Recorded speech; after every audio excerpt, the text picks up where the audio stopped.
The morning my eyesight came back, my wife was in bed with my best friend. And the wildest part is, both of them still thought I was blind.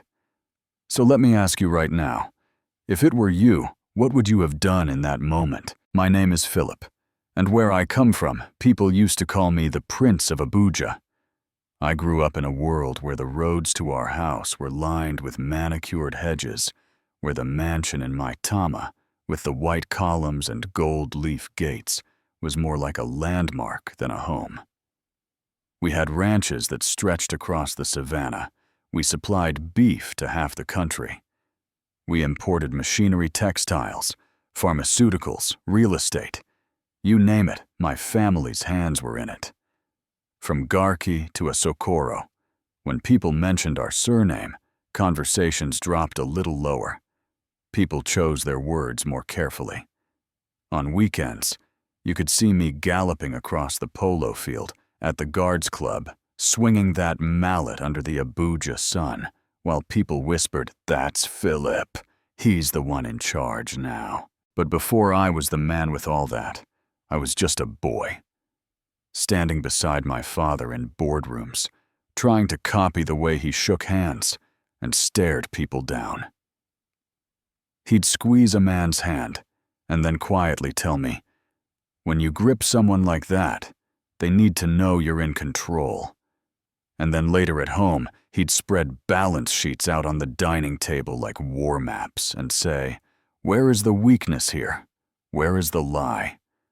I learned to read people as fast as I learned to read numbers. I could smell a bad deal from across the room, and for a long time I thought that meant I could never really be fooled. Yeah, I know. Go ahead and laugh with me, because life had a different plan. When my father died, the entire weight of that empire dropped on my shoulders. I expanded, traveled, signed contracts in London, under foggy streetlights, argued over numbers, under the blazing sun. In Dubai, walked factory floors in China, with that mixed smell of oil and metal in the air. I became the man people brought their biggest problems, to the man who could move millions with a phone call and hundreds of employees with a single decision. It looked impressive from the outside, but there's a kind of loneliness that comes with power. A silence you hear in hotel rooms at 2 a.m. when the flight is in the morning and the emails never really stop. You know what I mean. There was one place in Abuja where things felt a little more human. Those high-end cafes in Wuse and Maitama, where rich daughters in flowing chiffon sat with oversized sunglasses, pretending not to care who walked through the door. Their perfume mixed with the smell of Arabica coffee and pastries, and their favorite topic was always the same set of men: politicians, businessmen, and more often than I liked to admit me. That's where I would see them sitting together, like a picture out of some lifestyle magazine. My childhood friend Evelyn, and the woman who would become my wife, Nicole. Evelyn and I had known each other since we were kids, running around my mother's estate, sneaking extra pieces of meat when no one was looking. She grew into one of those women you don't fully notice until you slow down and really look. Warm brown eyes, quiet laugh, the kind of presence that calms a room instead of setting it on fire.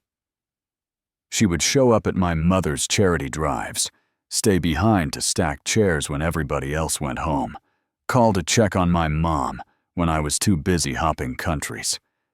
She was there for every funeral, every rough patch, every quiet holiday, and I always told people, "She's like my sister," without ever asking myself why that word, sister, lodged in her heart like a stone. Then there was Nicole. If Evelyn was a slow burn, Nicole was a match dropped into gasoline. When she walked into a room, people felt it before they even saw her. Tall, flawless skin that caught the light like polished wood eyes that seemed to understand exactly how people were looking at her, and what that could get her. A body that made both men and women go quiet for a second. While the other girls at the cafe giggled and complained, Nicole would sit back with this calm, unreadable smile, sipping her iced tea, saying very little, but hearing everything. To most men, she was a fantasy. To most women, she was a threat. And to me, she became an obsession. I remember one particular afternoon I walked into that cafe, and my name was already in the air before I reached their table. One girl said, "I want a man like Philip. Kind, brave someone who will take care of me and see my value beyond my looks." That was Evelyn. She said it with this shy little laugh like she was joking. But her eyes drifted to the window, and you could tell she meant every word. The others teased her. "You are describing a husband," they told her. "Go and tell him yourself." She just smiled and looked down, and if you looked closely, you could see she didn't dare. Meanwhile, they turned to Nicole and said, "What about you? Don't you want a billionaire husband? Someone like Philip, imagine. The clothes, the travel, the power." Nicole shrugged like it was nothing and said, "If it happens, it happens." But then someone said, "You know he only has eyes for you right at the governor's ball. He couldn't stop watching you." And I swear, her eyes flickered for just a second. She didn't say yes, she didn't say no. She just smiled and went back to her drink. That was the moment when, in my mind, something clicked. I told myself, if I can close multi-million-dollar deals around the world, I can win the heart of one woman. That was the beginning of my blindness, long before I lost my physical sight. I was the most eligible bachelor in Abuja at that point, and I knew it. Mothers would practically push their daughters in my path at events. Elderly men would slap my back and say, "Ah, our son, when will we drink your wedding wine?" And I'd laugh it off. But when I started setting my mind on Nicole, things moved fast. My friend Victor rode shotgun with me that day to Asokoro, to Nicole's family home, where we arrived with all the trappings people understand in our culture. Trunks of Swiss lace jewelry from Dubai, expensive wine, all those gleaming symbols that say, "My intentions are serious and my pockets are deep." Victor has been in my life since we were boys. He grew up with less, but our families were connected, and I always kind of dragged him along as I rose. He was shorter than me, a little stocky always, with this trying too hard laugh and eyes that never seemed comfortable sitting still. I used to joke that Victor knew my life like a personal assistant. Every password, every gate code, every habit. I thought that meant loyalty. Sometimes it just means access. Nicole's parents welcomed me like I was the second coming of oil money. The proposal was formal, traditional, exactly what everybody expected. When they agreed and Nicole came out with that serene, controlled smile, the blogs had a field day. The Prince of Abuja is off the market. Most eligible bachelor taken.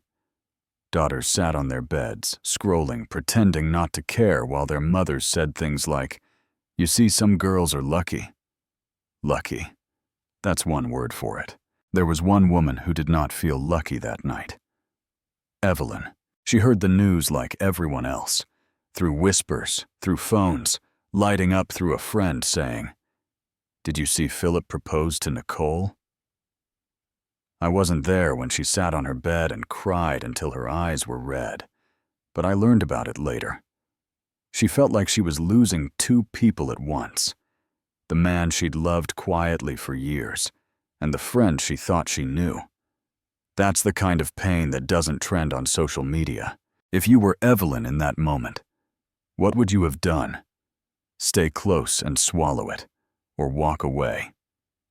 To save your heart, right around the time those engagement celebrations were settling, the first crack appeared. Rumors started to float around high society like smoke. People said Nicole was already pregnant. Some said it with a laugh, some with judgment, some with envy. She is smart. She secured her place early. At first, I brushed it off as jealousy. I knew we had been chased. I knew that if she was pregnant, that child wasn't mine. But I didn't want to think about what that meant. It was easier to say, people talk. My mother didn't think it was so funny. She walked into my study one afternoon, wrapper rustling, eyes sharp. "Philip," she said, "I hear things. The whole city is buzzing. Tell me the truth. Are you responsible for this girl's pregnancy?" When I said no, she stared at me for a long second, then started pacing. "A woman is not accused like this for nothing. Smoke does not rise without some fire. Pause this marriage. Investigate this girl. She smiles too much, she's too calm. You do not know her like you think." Victor was lounging in the corner with a glass in his hand. My mother turned to him. "Victor, talk to him. You are his eyes when he is blind with love." Victor straightened up, put on his concerned face, and said, "Mama, I have warned him too. I don't trust Nicole, but he is in love." It sounded loyal, sounded wise, and you know what maybe a part of him meant it. The rest of him saw an opportunity, but me, I was stubborn. I told my mother she was worrying too much, that people were just jealous that Nicole had grown up in front of her eyes. I told her I was going to Europe in a few weeks to finalize a big pharmaceutical deal, and I wanted to marry before I left, that I wanted to come home to a wife. I picked romance and pride over reality. That night on the balcony, Nicole came to me with tears in her eyes and said, "Philip, please, they want to destroy me. They say I am pregnant, but I am not. They are jealous because you chose me." She looked so vulnerable, so small. I pulled her close and said the line that would haunt me later, "I believe you. Your past, your future is with me." It sounded like love. It was actually blindness. The wedding itself looked like a fairy tale. Transcorp Hilton's ballroom was a forest of white roses and crystals. Senators, emirs, business magnates, influencers, all of them. In their best clothes. Dancers, moving through clouds of music and champagne. Nicole, in her designer gown from Paris, looked like every young girl's dream of what made it. Looks like, head held high perfectly, made up, walking beside me, like we were some kind of royal couple. People whispered, "They are perfect together. She has secured the bag." And those words banged around in my head like they were part of the music. Somewhere in that crowd, Evelyn stood in a dress she bought with her own savings, clapping, smiling, doing everything a good friend is supposed to do. Then she went home alone and mourned a life that would never be hers. Life rarely breaks your heart politely. After the wedding, we drove to the mansion as husband and wife, and I carried Nicole over the threshold like in the movies. "Welcome to your home," I told her. "Everything I have is yours." And I meant it literally. My accounts, my properties, my reputation. I put all of it on the table, trusting that she would do what a wife does, protect, build honor. Looking back now, that line feels like handing a thief the keys to your vault. A week later, honeymoon phase still glowing. I was already by the door with my suitcase and passport. That's the life when your empire stretches across continents. I told Nicole, 3 weeks I'll be back. Take care of yourself. Take care of the house." And she smiled and said, "I'll be waiting." From then on, our marriage lived on that cycle. 3 weeks here, a month gone. 2 weeks home, 6 weeks away. From the outside, it looked glamorous. Airport lounges, first-class seats, gifts from every country. On the inside, it was distance missed calls and empty spaces in a huge house. 3 months into the marriage, Nicole came to me, placed my hand on her belly, and said, "I have something to tell you. I'm pregnant." My heart jumped. like I had just closed the biggest deal of my life. All the old-school father training kicked in. I lifted her off the ground, spun her around, laughed like a boy. "An heir," I said. "We're going to have an heir." Before I left for Germany, I invited my mother to dinner. I wanted to repair the tension, get her blessing on this child she'd been so skeptical about. We were sitting at the table when I said, "Mama, Nicole is pregnant. I want you to stay with her while I'm away. This house is too big for one person." And before my mother could even smile, Nicole cut in her tone, soft but sharp. "My love, we have so many staff. Mama needs to rest. She has her own estate to manage. I have a cook, a cleaner, a driver later. I'll hire a private nurse. Let Mama relax." It sounded respectful enough, but underneath there was a clear message. This is my territory. My mother looked at me, hoping I would say, "No, please stay anyway. I want you here." Instead, in the name of peace, I nodded and said, "You're right, my love. Mama, enjoy your rest." That was another moment where I chose harmony over wisdom, optics over truth. My mother finished that meal quietly, barely eating, swallowing more words than food. She left and decided that if she couldn't stay in the house, she would stay alert outside of it. A week later, she made that vegetable soup she always makes for pregnant women, in the family, loaded with vitamins and dried fish. She put it in a cooler and drove to my house humming, trying to soften her heart toward Nicole. And that is the day she met Ian at my front door. She got out of the car and saw Nicole walking a tall, well-dressed man out of the house, her hand resting on his arm, that little bit too long. They froze for a second when they saw her. Nicole's eyes widened for a split second before she covered it with a smile. "Oh, Mama," she said. "This is Ian, one of Philip's friends. He came to discuss business. He didn't know Philip traveled." The man muttered, "Good afternoon, Ma," and practically jogged to his car. My mother just watched him go, then turned back to Nicole and said, "Which friend? I know my son's people. I know Victor. I know his partners. But I do not know this Ian." Nicole kept her performance calm, acting offended that her politeness was being questioned. My mother handed the cooler to the gate man and left without stepping 1 foot over the threshold. On her way home, she called God her ancestors, anybody who would listen, and said, "If my son will not see, then open his eyes by force." She waited for me to come home, and when I did, she gave me the full story. I listened, but even then, I still chose Nicole. That's how deep lust and pride had their roots in me. To prove I was doing something, I agreed with my mother that I would investigate. My solution was to bring someone I trusted into the house more often. That someone was Victor. I called him and said, "My mother is worried people are talking. I want you to come and help manage the grounds and landscaping, make some extra money while you're at it. You'll be around while I'm away. You can keep an eye on things." Victor agreed quickly. Too quickly, if I'm honest. And when I told Nicole that Victor would be around the house working more often, she reacted like I had suggested we bring my ex into the guest room. "Why, we already have gardeners. Why not hire someone random? Why must your friend come? It's demeaning," she argued.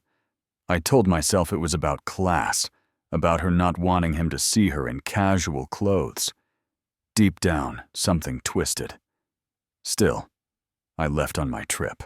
Here's where everything that was hidden in my life started bubbling violently to the surface. One day, Victor came to work on the grounds, and for whatever reason, lunch never came. The staff were out of sight, the mansion weirdly quiet. Hungry, he went around to the back door, slipped into the kitchen, expecting to see someone cooking. Nothing. Then he heard laughter from the formal living room. Nicole's voice he recognized, and a male voice that was not mine. A deeper one, familiar, from that brief introduction at the gate, Ian. He got closer and heard Nicole say, "Our child will be due soon. I just worry because you will not raise him, but he will have a good life. Philip's businesses have grown so big, our child will inherit them, along with the other children we will have."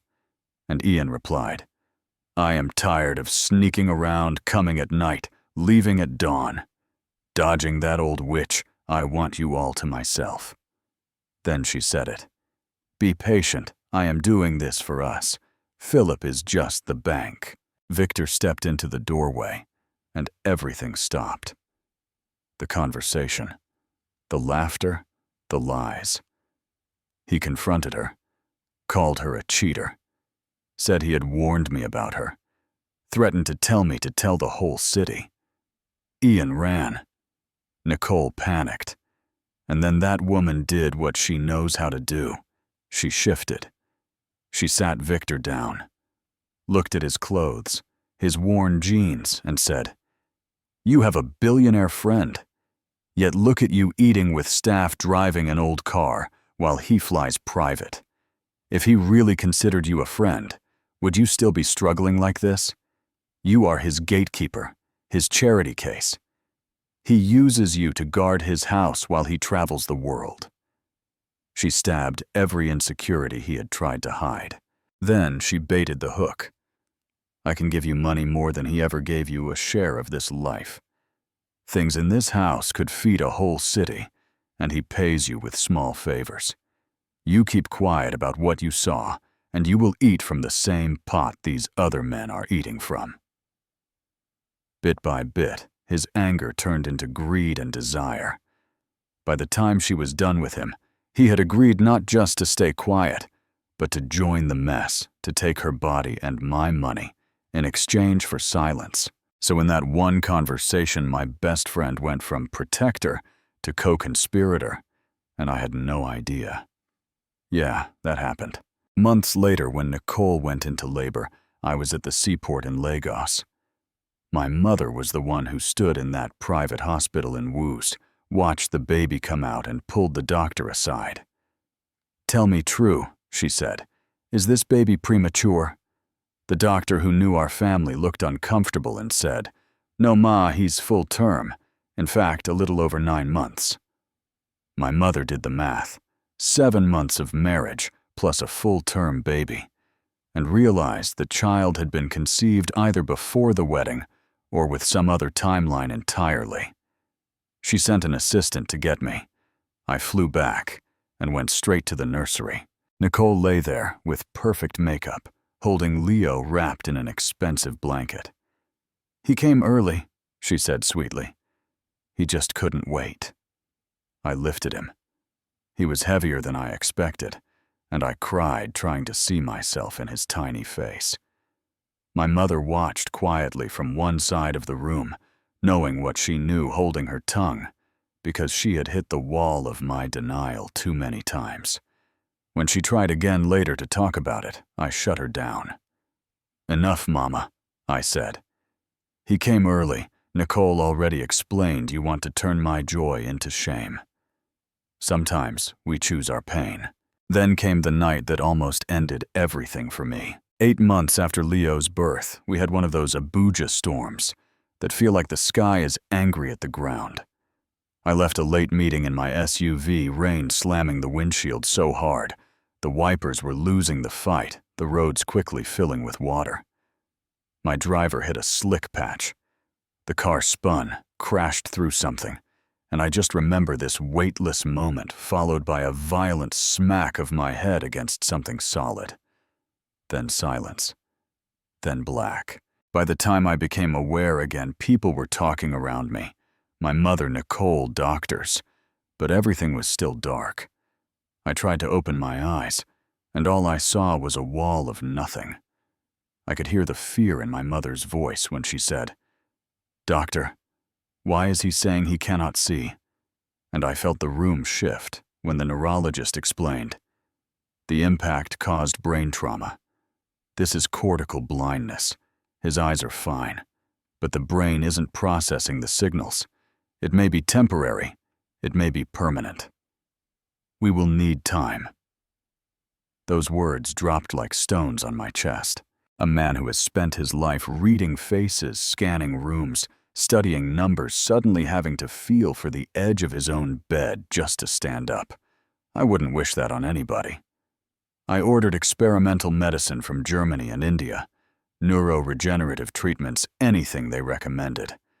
I had a carpenter modify the bed so I could get out without falling. I learned to walk with a cane in my own home. And for a while I was just trying to survive, to accept that the Prince of Abuja might never see his own son grow up. But when your eyes shut down, your ears switch to high definition. That is how I started to understand what had been happening around me all along. Some days would pass, and I would realize late into the evening that I had not heard Nicole's voice once. No footsteps near my room, no soft check-ins, just staff shuffling muted conversations far away. One afternoon, a maid brought my food, and I asked casually, "Have you seen my wife today?" She hesitated, and in that hesitation was the truth. Then she said, "Yes, sir. I saw Madam with Master Victor in the garden." I frowned. "Is Victor here today? He did not come to greet me." She said, "He comes every day, sir." That sentence pierced something in me. One night, thirsty because someone had forgotten to leave water by my bed, I decided to try to get to the kitchen myself. I tapped my cane along the wall, feeling my way through the hallway. As I passed the door of the master bedroom, the room I used to share with Nicole before the accident, I heard a man's voice, low and relaxed, and Nicole's laugh in response. I froze, hand hovering over the handle. The voice stopped when my cane tapped closer. I opened the door, blind, vulnerable. The room went silent. "Philip, my love." "What are you doing up?" Nicole said, voice a little too high. I heard voices. I replied, "Who are you with?" She answered quickly, "I was just playing with Leo. He's making noises. He does not want to sleep." And I heard the rustle of someone moving away quietly. A door creaking, the faint sound of breathing in a bathroom. The voice I'd heard a moment before was not a baby. It was a grown man. A part of me already knew who. I stumbled back to my room with my cane laid there in the darkness, and wished with everything in me for 1 minute of sight. Just 60 seconds, I thought. That's all I need to know who stands in my house and laughs while I grope my way around furniture. Weeks passed, and the imported medicine finally arrived. I took the regimen, religiously endured headaches that felt like knives behind my eyes, waited for signs. Then, one morning I woke up, opened my eyes, and there was light. Blurry at first, then sharpening the ceiling, coming into focus, the curtain, the edges of furniture. I blinked hard, thinking it might be some dream, but no. The room stayed. I could see. Joy exploded inside me. I shouted, "Nicole! Nicole! I can see!" And without thinking, without planning, I jumped out of bed and ran toward the master bedroom, wanting to share the miracle with my wife. I opened the door, and that's when the real darkness began. Nicole was in my bed, the sheets wrapped around her, and beside her, sleeping like a man in his own home, was Victor. One arm thrown over her waist, their bodies fitted together like they had done that 1,000 times. For a second, my brain refused to make sense of it. I felt like the air had been knocked out of my lungs. All I could think was, so this is what they do when the blind man sleeps. In that moment, I wanted to kill him. I wanted to drag him onto the floor, beat his skull against the marble until there was nothing left but regret. I wanted to drag her by her hair to the driveway and scream at the entire neighborhood, "Look what she did!" My fists clenched so hard, my nails cut into my palm. But then, something colder than anger slid in a sharp, clear thought. If you show them, You can see they will just lie, twist. They might even try to get rid of you to keep the money in the house. You have no proof of anything that has happened while you were blind, only shadows and voices. You need more than rage. You need strategy. So I forced my eyes to go empty again. Let them drift like they had done for months. And in my best blind voice, I said, I am very hungry. I tried to find the kitchen, but I got lost. It is still dark. Nicole, who had shot upright in panic, let out a breath of relief. She glanced back at Victor, who slid further under the duvet.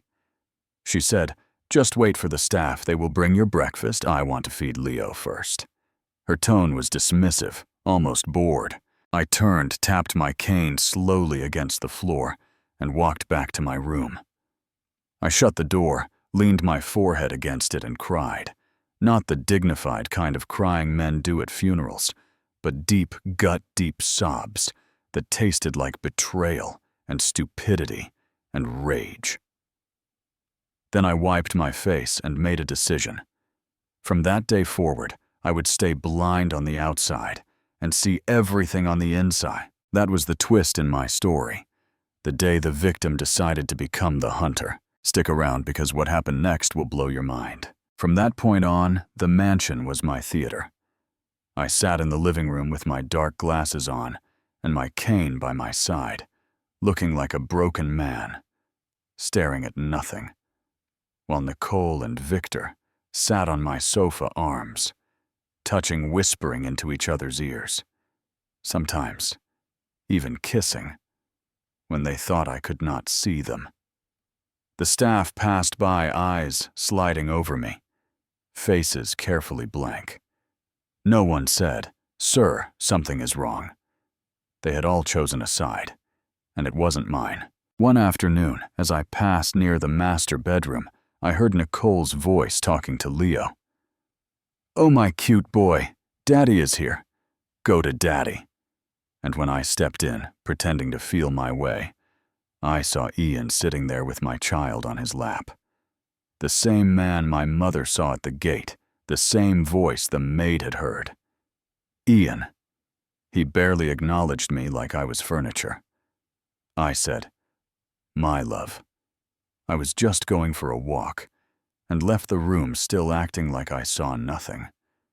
When I closed the door, I heard them laughing, Ian saying, "He suspects nothing, the blind fool." And I almost turned around.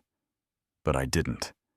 I went outside the gate down the quiet estate road, my cane tapping my eyes, burning with knowledge. Somewhere behind me, I heard Evelyn calling my name, running to catch up, saying, "You shouldn't be out here alone. Let me take you. You know I care about you." And for the first time, I really looked at her. No heavy makeup, no designer gown, just a simple dress, worried eyes, and a hand that had always reached out to help me, even when there was nothing in it for her. She guided me to my mother's estate, not knowing I could see every line of concern on her face through my sunglasses. At my mother's house, I asked if I could use one of her sitting rooms for a private meeting. She agreed. That day, I sat with a private investigator and my lawyer and started laying out a plan. Not just for divorce, not just for custody, but for truth. I wanted everyone to see how badly I had chosen, how far these people had gone, how deep greed can rot a soul. My first move was to weaken Victor's new sense of power. With the money he had squeezed out of Nicole, he had built a small poultry business, bought an old van, started feeling like his own man. So I made a few calls.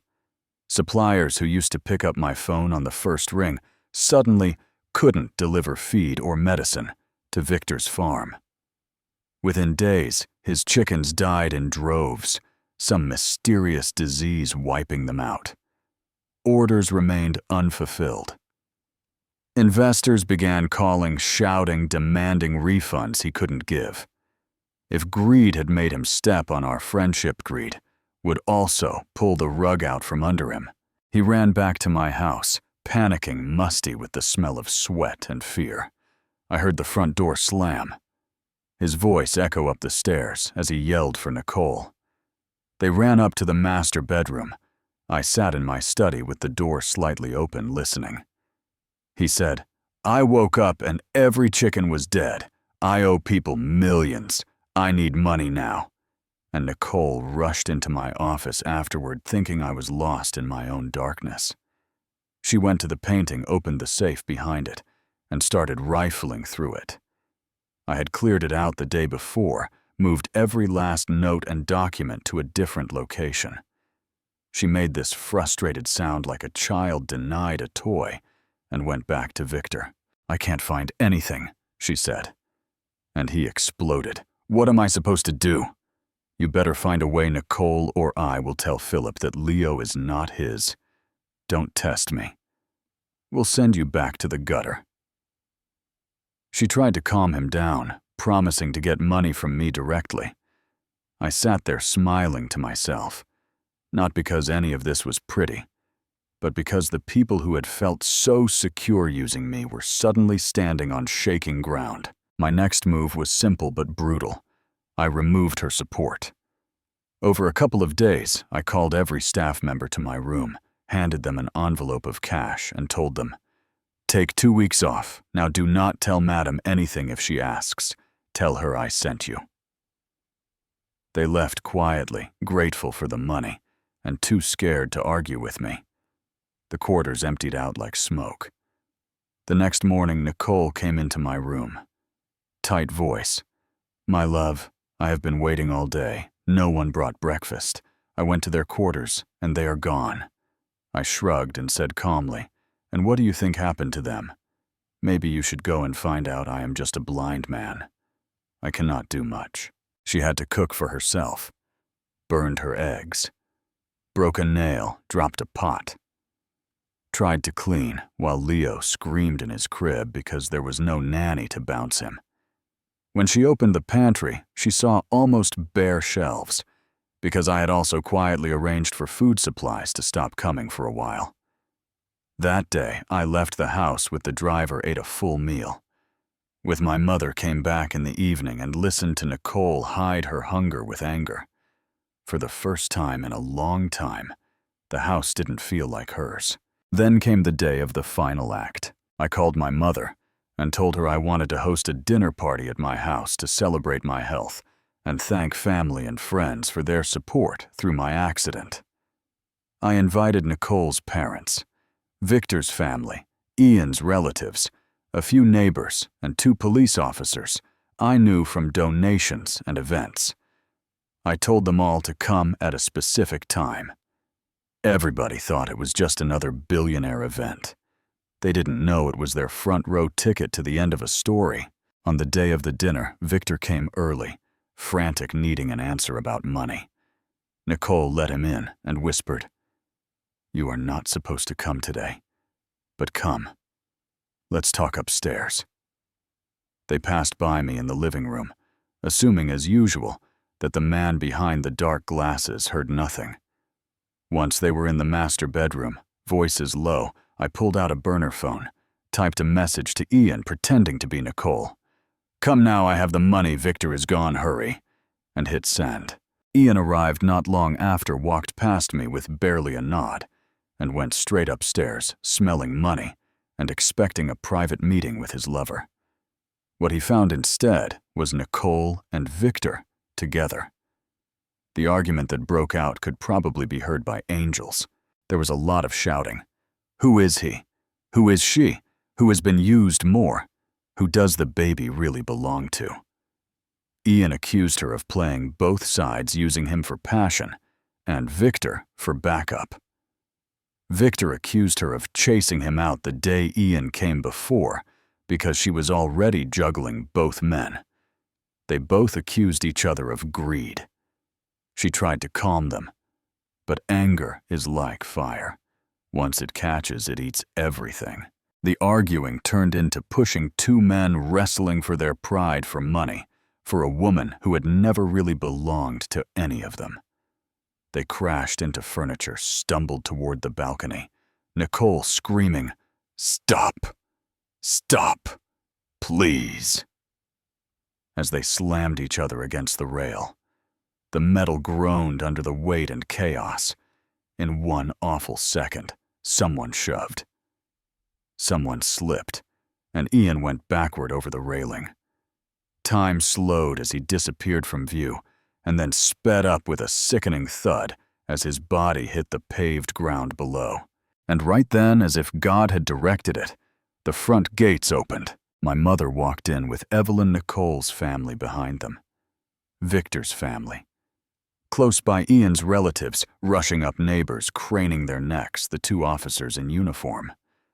They saw Ian on the ground in a pool of blood.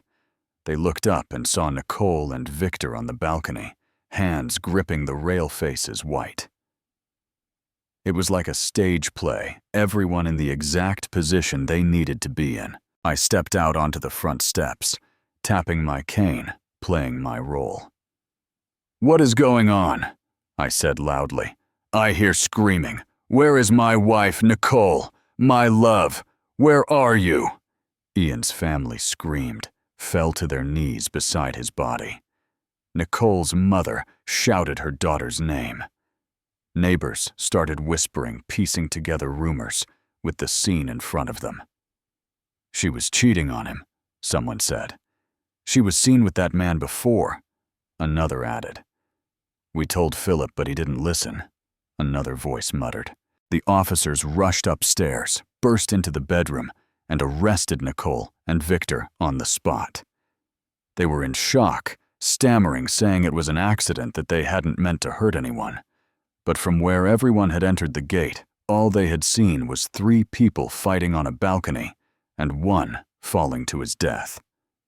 The story wrote itself. Later, when the body was gone, when statements had been taken, when the police cars had driven away with my wife and my best friend in handcuffs, the house was quiet except for the clinking of plates as my mother and Evelyn tried to make tea in the kitchen. My mother looked at Evelyn and said, "You see how you take care of him. Why did he not marry you instead of that girl?" I walked in, took off my dark glasses for the first time in front of them in months, and said, "Mama, I can see." The spoon slipped from her hand and clattered on the floor. Evelyn stood absolutely still, tears flooding her eyes. In that moment, my mother understood everything without me explaining.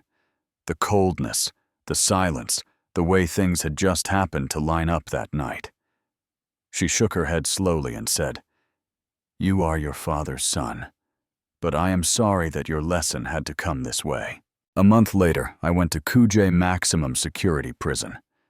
Not because I missed my wife or my friend, but because I needed to look both of them in the eye and let them know that the blind fool they had been mocking was not so blind after all. First, I went to see Nicole.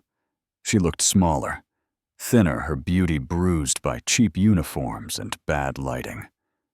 When she saw me behind the glass, she almost pressed herself against it, grabbing the phone with shaking hands. "Philip, my love, thank God. Finally, please, you have to get me a lawyer. You know I could never do this. I'm innocent. It was an accident," she pleaded. I listened, letting her pour it all out, and when she paused, I asked quietly, "Innocent of what, exactly?" She started listing things, not meaning to hurt Ian, not planning anything, just being in the wrong place at the wrong time. I cut her off. "You brought men into my house, into my bedroom, into my life, while I groped the walls like a child," I said, voice steady. "You spent my money on them. You mocked me while I walked around with a cane. You used my faithfulness as a cover for your cheating.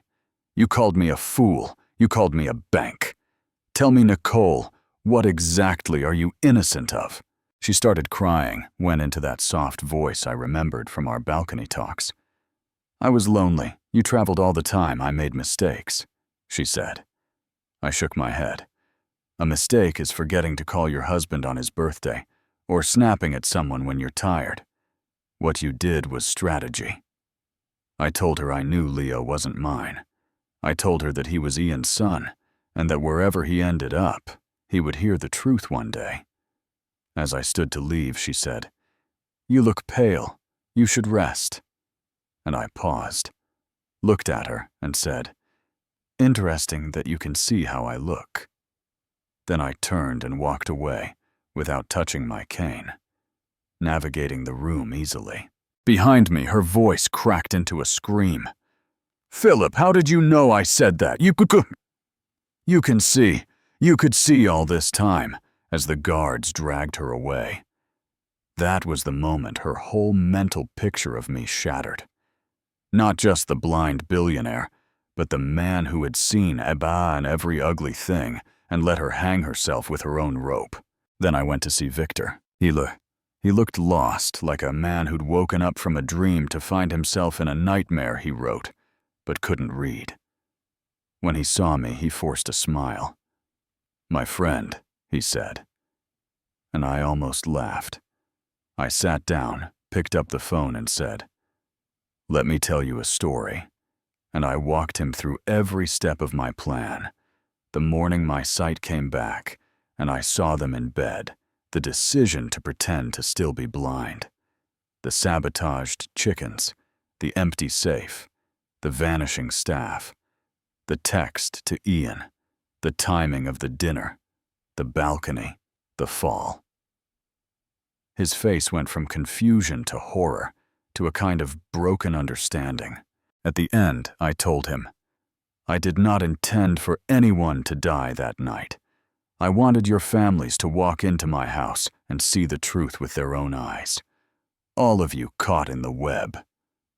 You spun. But you, with your temper and your fists, you took it too far. You killed your competition, robbed a boy of his father. You thought I was the fool. But you were just blind to how much I learn when I am quiet." He didn't have much to say after that. A few weeks later, I made a public statement. I told the world my sight had been restored through treatment, that at some point during that process, I had hidden it, to see who truly stood by me, that the accident had opened my eyes in more ways than one. I didn't give the gory details. People called it a miracle. Some called it justice. Some whispered that I had gone too far. Maybe they're all right. 2 years passed.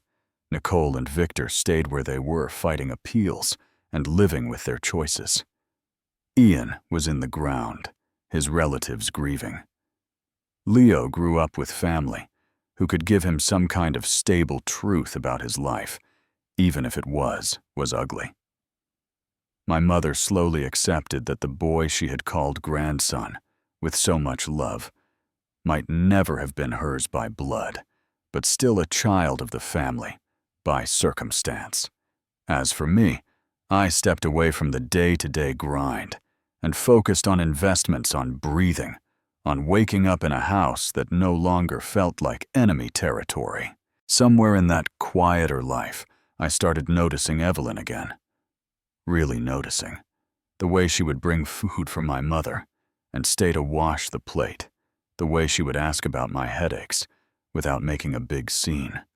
The way she walked beside me, even when I no longer needed a hand, just because I had gotten used to the comfort.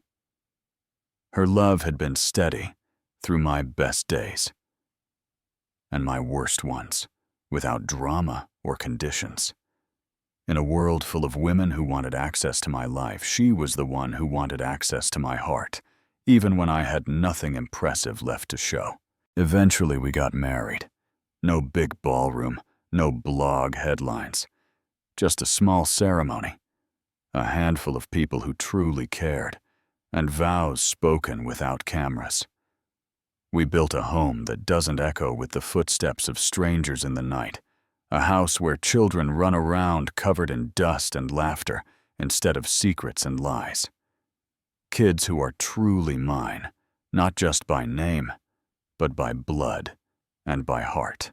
But here's the question that still sits in the back of my mind, especially on the nights when the rain falls, like it did the night of my accident. Did I go too far, or did I only give people what they had earned? Was it justice, or was it revenge dressed up as justice?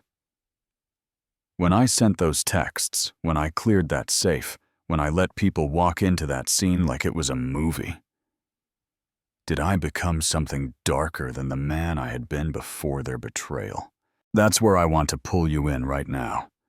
If it were you, if you had gone blind, been betrayed in your own house by your wife and your best friend, had your love mocked, your money used, your trust shattered, what would you have done? Would you quietly divorce and walk away? Would you forgive and leave it to God? Or would you do what I did and create a stage where everybody had to see themselves clearly? Do you think what happened to Nicole and Victor was fair? Or do you feel like I crossed a line? Do you think pretending to be blind was smart or cruel or both? I really want to know what you think. Drop your thoughts in the comments. Argue with me. Defend me. Criticize me. Tell me where you think I went wrong, or where you think I finally went right. And if you've ever ignored red flags because you were in love, or trusted a friend who turned out to be another kind of enemy, share that too. Somebody out there might hear your story and wake up before they end up like me. If this story hits something in you, go ahead and like the video, subscribe. If you want more real, messy human stories like this, and share it with someone who might be ignoring what is right in front of their eyes. Because in the end, money, power, beauty, none of that will save you if you're blind to character. I learned that the hard way. How will you learn it?